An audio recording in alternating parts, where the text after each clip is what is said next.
मुकद्दम के वहशियाना कत्ल की तफ्तीश। इस्लामाबाद सेशन कोर्ट ने नूर मुकद्दम कत्ल केस में मुलजिम जाहिद जाफर के वालिदैन समेत 4 अफराद को जुडिशल रिमांड पर जेल भेजने का हुक्म दे दिया।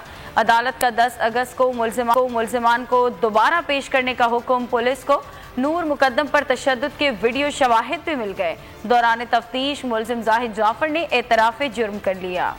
सफाकी से कत्ल की गई सफ़ीर की बेटी नूर मुकद्दम मुलजिम के तशद्दुद से भागकर बालकनी की तरफ आई। पहली मंजिल से नीचे गिरते ही नूर ने खुद को सिक्योरिटी कैबिन में छुपा लिया, लेकिन मुलजिम जाहिर जाफर उसे घसीटते हुए अंदर ले गया और दरवाजा बंद कर दिया। पुलिस को नूर मुकद्दम पर तशद्दुद की वीडियो शवाहिद मिल गए। मुलजिम जाहिर जाफर मकतूला पर 3 घंटे तक तशद्दुद करता रहा। मुलजिम ने दौरान तफ्तीश कत्ल का एतराफ़ कर लिया। पुलिस के मुताबिक मुलजिम खुद को पागल जाहिर करने की कोशिश कर रहा है।